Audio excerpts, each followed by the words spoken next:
오늘은 난이도가 좀 높은 편이에요. 이해하기 어려워서라기보다는 약간 더 업으로 투자하는 사람들을 위한 콘텐츠인 것 같아서 아예 따로 만들어 봤어요. 참고로 이건 뭐 투자은행이나 증권사 주니어 사원들도 잘 몰라서 교육시키는 그런 수준의 내용입니다.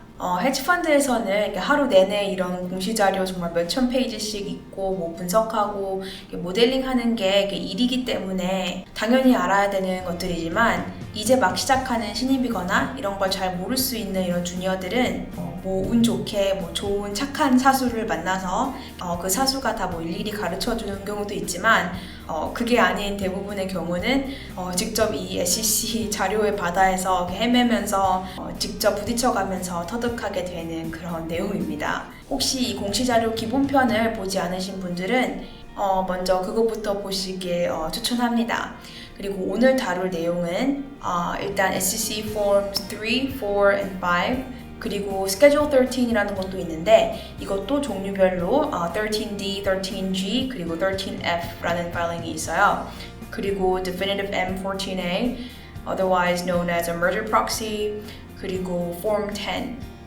이 공시 자료들이 각각 뭐 어디 쓰이고 어떤 내용을 알 수 있는지 그리고 이제 해석하는 방법에 대해서 같이 한번 볼게요.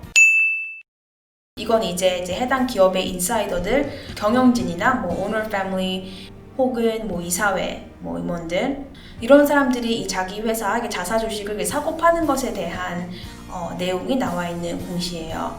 뭐 항상 그런 건 아니지만 때로는 이런 인사이더들의 매매 현황이 주가의 방향에 대해서 시그널링을 해줄 때도 있기 때문에 이런 공시들을 보고 트래킹을 하기도 합니다. 일단 이 Form 3라는 건 이 인사이더들이 처음 지분을 획득했을 때 발표되는 공시 자료예요. Initial Filing이라고 하는데 이걸 시작 포인트로 보면 되고 그리고 이제 Form 4 이건 이제 그 이후에 주식의 보유 현황이 바뀌었을 때 그 지분 변화에 대한 업데이트 그리고 Form 5 이거는 이제 Form 3랑 Form 4의 서머리 같은 거라고 보시면 되는데 이게 사실 스냅샷으로 한 번에 인사이더들의 지분 현황을 보기에는 가장 좋은 자료예요. 이게 그때그때 안 나와서 문제지.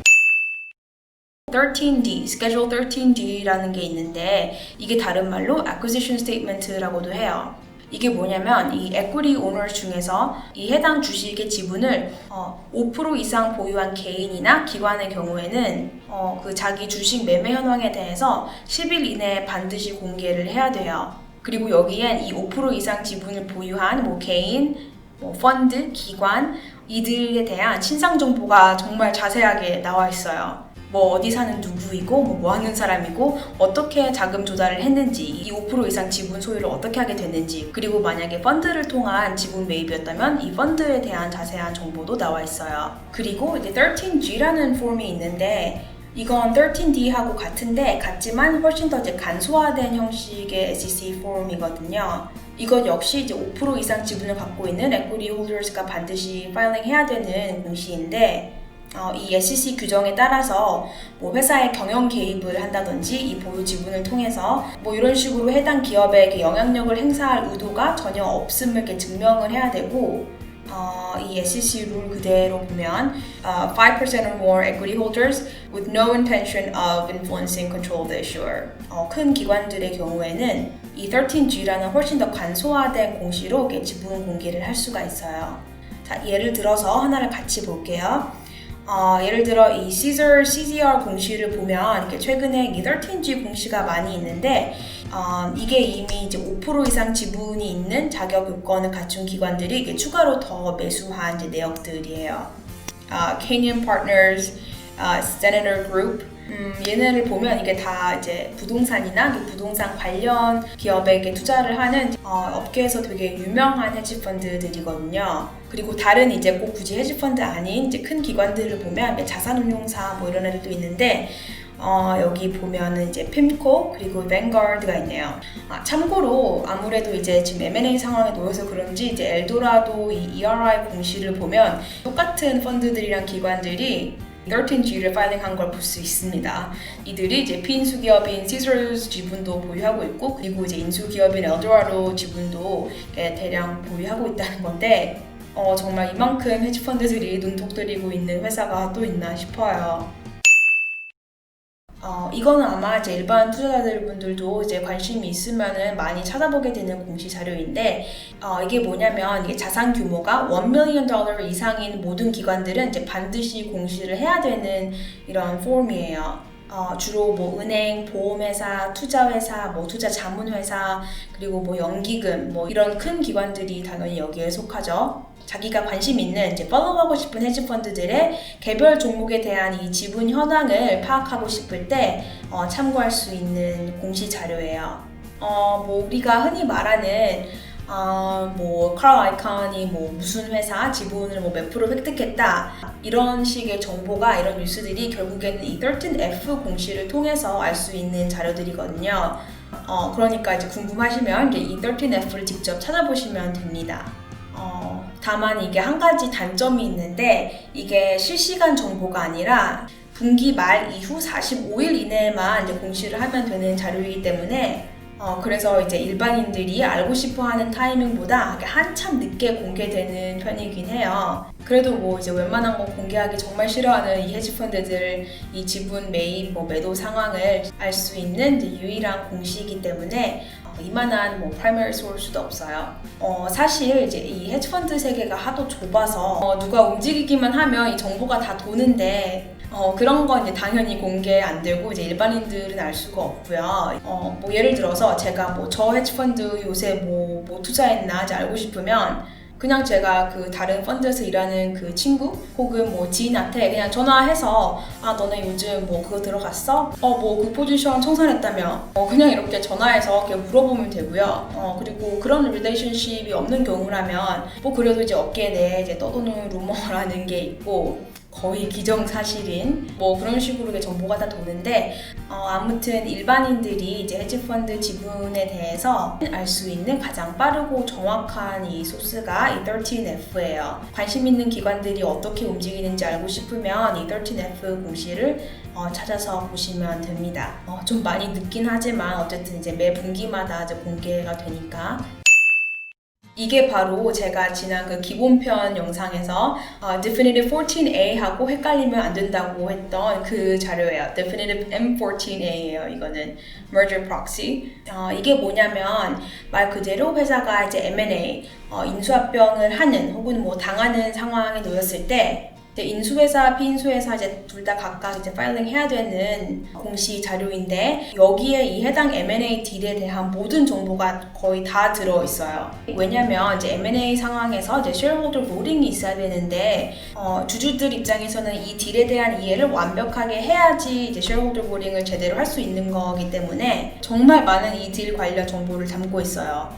제가 여기 예시를 보여드릴 텐데, 피인수 기업의 주주들이 얼마의 현금 혹은 뭐 주식을 받게 되고, 뭐 그 비율이 어떻게 되고, 이 인수 자금이 어떻게 자금 조달이 되고, 뭐 인수 시너지, 뭐 인수 후에 이제 합병된 회사의 기대 실적, 재무적인 정보, 뭐 이런 건 정말 당연히 있는 거고, 심지어 이제 인수가 합의돼서 이제 어나운스 되기까지 비하인드 스토리, 뭐 몇 명이 비더가 있었고, 누가 뭐 얼마를 빚했고, 누가 뭐 얼마를 빚했다가 뭐 백아웃을 하고, 갑자기 뭐 새로운 다크호스가 들어오고, 이런 스토리 뭐 아주 별별 내용이 다 들어있는데, 주로 이게 이제 몇백 페이지 되는 엄청난 분량이긴 하지만, 그래도 일단 이제 투자를 업으로 하는 사람들은 이거 정말 처음부터 끝까지 다 읽어봅니다. 나중에 이제 이 Combined Entity Evaluation 할 때도 이제 필요한 정보 숫자들이 다 나와 있거든요.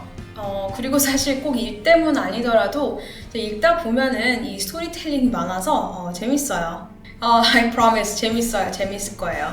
그리고 또 한 가지 더 중요한 게 들어있는데, M&A 딜에서 이제 엄청난 자문 수수료를 받아가면서 뭐 인수기업, 피인수기업 이제 각각 자문을 해주는 이제 투자은행들 있죠. 이들 말고 이제 다른 제3자 입장에서 약간 더 인디펜던트하게 바라볼 수 있는 다른 투자은행 혹은 뭐 multiple banks를 하여해서 또 다른 투자은행들이 이제 끼어서 최대한 객관적으로 딜을 보면서 이 fairness opinion이라는 거를 하는데, 이 작업을 하면서 이 해당 M&A 딜이 주주들의 이익을 잘 대변하는 정말 제대로 된 딜인가를 평가하는 작업이고요. 이 fairness opinion 섹션에 보면 이 투자은행들이 한 이제 valuation 작업이 있는데, 혹시 이제 M&A 딜 컨텍스트에서의 그 valuation에 관심이 많으신 분들은 이 merger proxy에서 이 fairness opinion 섹션만 따로 보는 것도 추천합니다.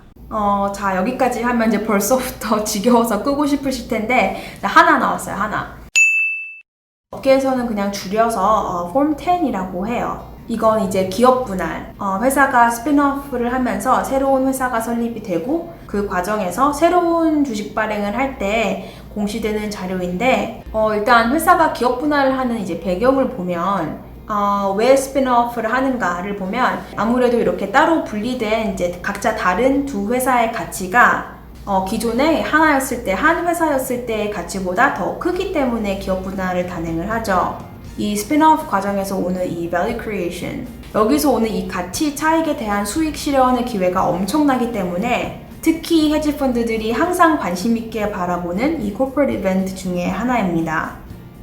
심지어 아무리 봐도 스핀오프를 해야 될 것 같은 회사가 스핀오프 안 하고 그냥 가만히 앉아 있으면 이 상황을 지켜보고 있던 헤지펀드 매니저가 대량으로 회사 지분 매입을 하고 일정 지분율을 획득하고 파워풀한 의결권이 생겼을 때 이 회사 경영진에게 내 말 들으라고, 너네 지금 스핀오프 안 하고 지금 뭐 하고 있냐고, 지금 주가가 이 모양인데, 이러면서 결국 스핀오프를 실제로 하게끔 이제 푸시하기도 합니다. 그 방법에는 뭐 여러 가지가 있어요. 뭐 proxy fight을 뭐 실제로 한다든지, 뭐 public letter를 쓴다든지, 뭐 여러 가지가 있는데, 그건 이제 제가 나중에 헤지펀드 전략에 대해서 뭐 말할 기회가 있으면은 그때 더 자세히 하기로 하고, 아무튼 이건 이제 행동주의 액티비스트 헤지 펀드들이 가장 즐겨하는